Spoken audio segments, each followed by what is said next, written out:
হরে কৃষ্ণ। সুপ্রিয় সুধী ভক্তবৃন্দ, আশা করছি পরমেশ্বর ভগবান শ্রীকৃষ্ণের কৃপায় আপনারা সবাই ভালো আছেন। তো আমরা এখন পরম পুরুষোত্তম ভগবান শ্রীকৃষ্ণের মুখনিসৃত মুখের বাণী শ্রীমদ্ ভগবদ গীতা পাঠ করব। কৃপা করে সবাই ভক্তি ও নিষ্ঠা সহকারে ভিডিওটি শেষ পর্যন্ত দেখতে থাকুন। ওম নমো ভগবতে বাসুদেবায়। শ্রীমদ্ ভগবদ গীতা প্রথম অধ্যায় বিষাদ যোগ। শ্লোক নম্বর 3। সঞ্জয় উবাচ পশ্যৈতাম পাণ্ডুপুত্রাণাম আচার্য মহতিম চমম বৃঢ়াম দ্রুপদপুত্রেণ তব শিষ্যেন ধীমতা। তো বোঝার সুবিধার্থে আমি উক্ত শ্লোকের শব্দ অর্থগুলো নিচে দিয়ে দিলাম, আপনারা সবাই ভিডিওটি থামিয়ে একবার পড়ে নেবেন। অনুবাদ: হে আচার্য, পাণ্ডবদের মহান সৈন্যবল দর্শন করুন, যা আপনার অত্যন্ত বুদ্ধিমান শিষ্য দ্রুপদের পুত্র অত্যন্ত দক্ষতার সঙ্গে বুহের আকারে রচনা করেছেন। তাৎপর্য: চতুর কূটনীতিবিদ দুর্যোধন মহৎ ব্রাহ্মণ সেনাপতি দ্রোণাচার্যকে তার ভুল ত্রুটিগুলি দেখিয়ে দিয়ে তাকে সতর্ক করে দিতে চেয়েছিলেন। পঞ্চপাণ্ডবের পত্নী দ্রৌপদীর পিতা দ্রুপদরাজের সঙ্গে দ্রোণাচার্যের কিছু রাজনৈতিক মনোমালিন্য ছিল। এই মনোমালিন্যের ফলে দ্রুপদ এক যজ্ঞের অনুষ্ঠান করেন এবং সে যজ্ঞের ফলে তিনি বরলাভ করে যে তিনি এক পুত্র লাভ করবেন, যে দ্রোণাচার্যকে হত্যা করতে সক্ষম হবে।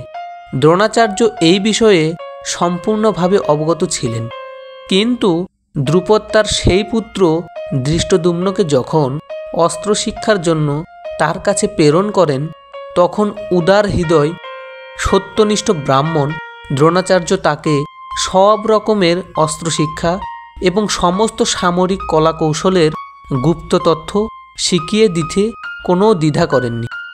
এখন কুরুক্ষেত্রের যুদ্ধক্ষেত্রে ধৃষ্টদ্যুম্ন পাণ্ডবদের পক্ষে যোগদান করেন এবং পাণ্ডবদের সৈন্যসজ্জা তিনিই পরিচালনা করেন, যেই শিক্ষা তিনি দ্রোণাচার্যের কাছ থেকেই পেয়েছিলেন। দ্রোণাচার্যের এই ত্রুটির কথা দুর্যোধন তাকে স্মরণ করিয়ে দিলেন, যাতে তিনি পূর্ণ সতর্কতা ও অনমনীয় দৃঢ়তার সঙ্গে যুদ্ধ করেন।